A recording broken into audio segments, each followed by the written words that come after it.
নমস্কার বন্ধুরা, welcome to Rupa's food story চ্যানেলে তোমাদের জানাই অনেক অনেক স্বাগত। আজকে আবারও একটা দারুণ রেসিপির সাথে হাজির হয়ে গেছি। আজকে বানাবো একটা নরম তুলতুলে পরোটার রেসিপি। আর এই পরোটাটা সকালে কিন্তু ঝটপট তৈরি করা যায়, খেতেও যেরকম সুস্বাদু এবং বানানোও যায় খুব ঝটপট আর ভীষণ নরম। এই পরোটাটা বানানোর 7-8 ঘন্টা পরেও একদম নরম থাকবে এবং কিভাবে কি উপকরণ মিশালে এই পরোটাটা হবে একদম নরম সফট, সেই রেসিপি আজকে তোমাদের সাথে শেয়ার করব। এবং সকালের ব্যস্ততার কারণে যখন হাতে খুব সময় কম থাকে ঝটপট বানিয়ে নিতে পারো কোনো রকম ঝামেলা ছাড়াই। এই পরোটার রেসিপিটি খুব সহজেই ঝটপট তৈরি করা যায়। চলো তাহলে দেখে নিই আজকের এই পুরো রেসিপিটি। এখানে আমি একটা বড় সাইজের বাটি নিয়ে নিয়েছি আর নিয়ে নিয়েছি একটা বড় সাইজের ছাঁকনি।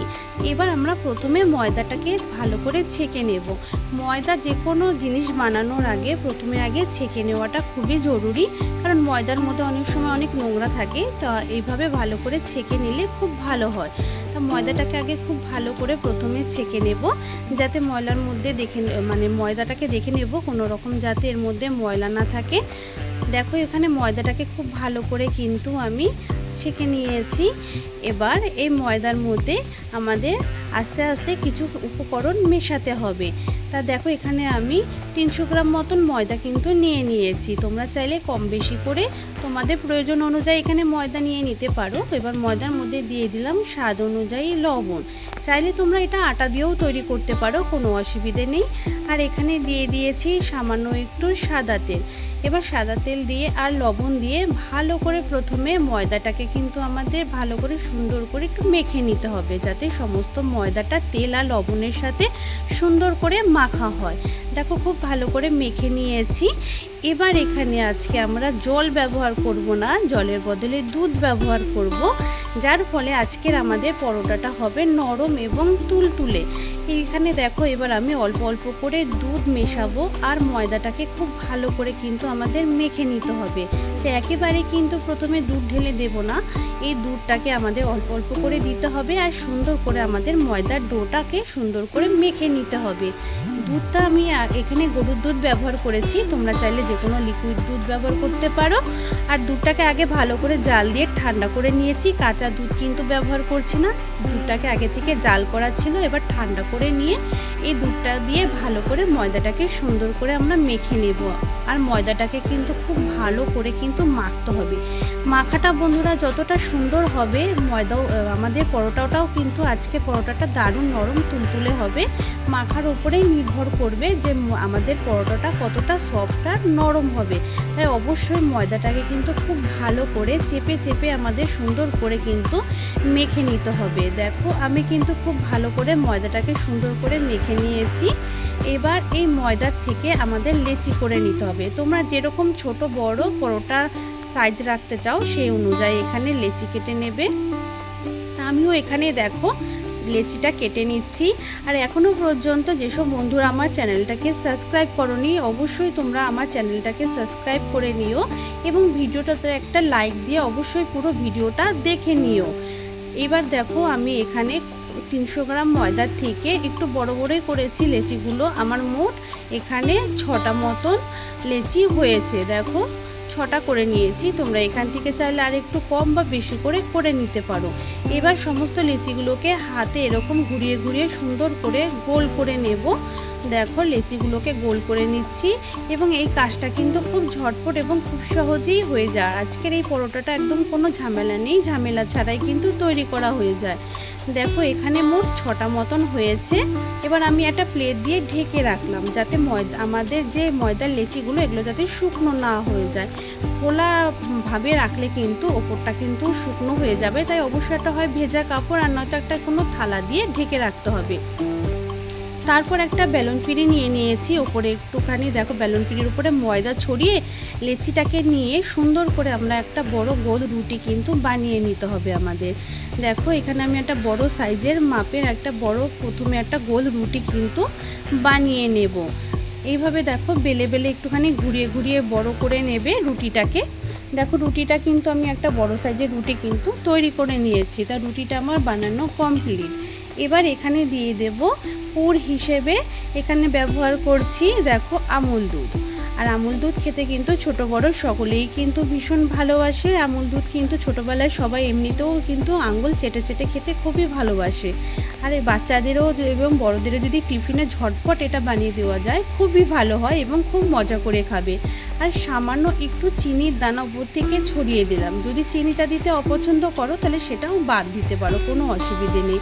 এবার ভাঁজটাকে দেখে নাও। প্রথমে এক সাইড দিয়ে একটা ভাঁজ দিলাম, অপর সাইডে ভাঁজ দিয়ে দেখো দুপাশে এরকম ভাঁজ দিয়ে মুড়ে নিতে হবে। ভাঁজটা তোমরা দেখেই নিলে খুব সহজেই কিন্তু ভাঁজটা করে নেওয়া যায়। সুন্দর একটা চৌকো শেপ চলে আসলো পরোটাটার মধ্যে আমাদের। এবার এই পরোটাকে আমরা একটু বড় সাইজের করে নেব। এরকম ছোট তো আর করা যায় না, তাই এবার চারিদিকে ঘুরিয়ে বেলে নেব যাতে পরোটাটা আমাদের সুন্দর একটা বড় সাইজের মাপের হয়ে যায়। দেখো বেলে নিচ্ছি আমি পরোটাটাকে। এইভাবেই তোমরা কিন্তু ময়দা দিয়ে কিন্তু একটু বেলে নেবে। দেখো আর আটা দিয়ে বানালে আটা দিয়েই বেলে নেবে, এখানে আর তেলের প্রয়োজন পড়বে না। দেখো এইভাবে চৌকো শেপে পরোটাটাকে সুন্দর করে বেলে নিচ্ছি বন্ধুরা। আর কাজটা কিন্তু খুবই সহজ এবং খুব ঝটপট এই পরোটাটা কিন্তু বানিয়ে নেওয়া যায় এবং খেতেও কিন্তু দুর্দান্ত হয়।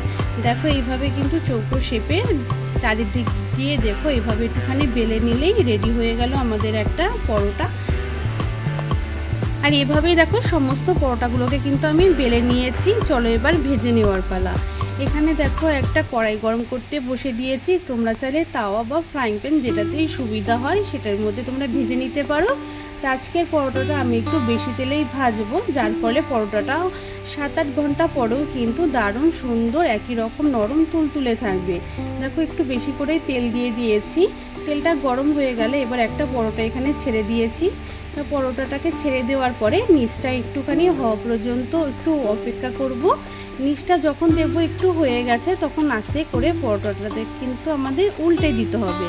দেখো এভাবে একটা সাইড আমরা হয়ে যাওয়ার পরে সুন্দর করে এভাবে উল্টে দিচ্ছি। আর কাজটা কিন্তু খুব সাবধানে করবে। উল্টে দেওয়ার পরে বারে বার পরোটাটা কিন্তু এপাশ ওপাশ করে কিন্তু আমাদের ভেজে নিতে হবে। দেখো একটা সাইড হয়ে যাওয়ার পর উল্টে দিয়েছিলাম, এবার অপর সাইডটা একটুখানি হওয়ার পরে আবারও কিন্তু 3-4 মিনিট পরে কিন্তু আবারও উল্টে দেবো। একভাবে রেখে দিলে কিন্তু একটা সাইড বেশি করে পুড়ে যাওয়ার সম্ভাবনা থাকবে। আর এই ভাজার সময় গ্যাসের ফ্লেম মিডিয়াম থেকে হাইতে রেখো। আর এখানে লো ফ্লেমে ভাজবে না, তাহলে কি হবে আমাদের পরোটাগুলো শক্ত হয়ে যাবে। কখনোই লো ফ্লেমে ভাজবে না। তোমরা চাইলে এটা তাওয়া বা চাটু বা যে কোনো ফ্রাইং প্যানের মধ্যে অল্প তেল দিয়েও করতে পারো, কোনো অসুবিধে নেই। তবে এইভাবে যদি একটু বেশি তেল দিয়ে ভেজে নাও তাহলে এই পরোটাটা ভীষণ নরম থাকবে 7-8 ঘন্টা পরেও। দেখো একটা পিঠ আবার হয়ে যাওয়ার পর আবারও অপর পিঠটা উল্টে দিচ্ছি। দেখো এইভাবে বারে বার আমি উল্টে পাল্টে পরোটাটাকে সুন্দর করে কিন্তু ভেজে নেব, যাতে সব দিক থেকে সমান করে ভাজা হয়। তাহলে কি হবে, পরোটাটা একটা সাইড একভাবে পুড়ে যাবে না। দেখো সুন্দর এরকম লালচে রং ধরলে পরোটাটাকে আমাদের আরেকটা পিঠ উল্টে নেব। এই পিঠটাও যাতে সুন্দর এরকম লালচে রং ধরে। এইভাবেই কিন্তু আমি সমস্ত পরোটাগুলো কিন্তু বন্ধুরা একইভাবে ভেজে নেব। আর এই পরোটাটা অবশ্যই তোমরা বাড়িতে একবার হলো বাড়িতে বানিয়ে খেয়ে দেখো, এবং খুব ঝটপট তৈরি করা যায় এবং খেতেও লাগে দুর্দান্ত। এই পরোটার সাথে আর অন্য কিছু প্রয়োজন পড়বে না। দেখো একটা পরোটা কিন্তু আমাদের রেডি হয়ে গেছে। আরেকটা পরোটাও কিন্তু তোমাদের ভেজে দেখাচ্ছি তোমাদের সুবিধার জন্য। দেখো এই পরোটাটাকেও কিন্তু আবারও ভেজে দেখাচ্ছি। দেখো এইভাবে ছেড়ে দিয়েছি পরোটাটা। আর পরোটাটা তেলে পড়ার পরে একে একাই সুন্দর করে কিন্তু ফুলে ওঠে। এইভাবে দেখো একটা পিঠ হয়ে যাওয়ার পর অপর পিঠটাও কিন্তু উল্টে দিচ্ছি। এইভাবে কিন্তু সমস্ত পরোটাগুলোকে ভাজবো। দেখো পরোটা এরকম একটু বেশি তেলে ভাজলে কি হয়, সুন্দর করে বেশ ফুলে উঠবে পরোটাগুলো। দেখো সুন্দর করে হয়ে যাচ্ছে। আর বন্ধুরা অবশ্যই তোমরা কিন্তু এটা লো ফ্লেমে একদমই ভাজবে না, মিডিয়াম থেকে হাই ফ্লেমে রেখেই পরোটাগুলোকে কিন্তু সুন্দর করে তৈরি করে নেবে। অবশ্যই একবার বানিয়ে খেয়ে দেখো। সন্ধ্যের টিফিন, সকালের টিফিন বা জলখাবারে খেতে কিন্তু দুর্দান্ত হবে। এটা তোমরা বাড়িতে তৈরি করলে কিন্তু বুঝতে পারবে।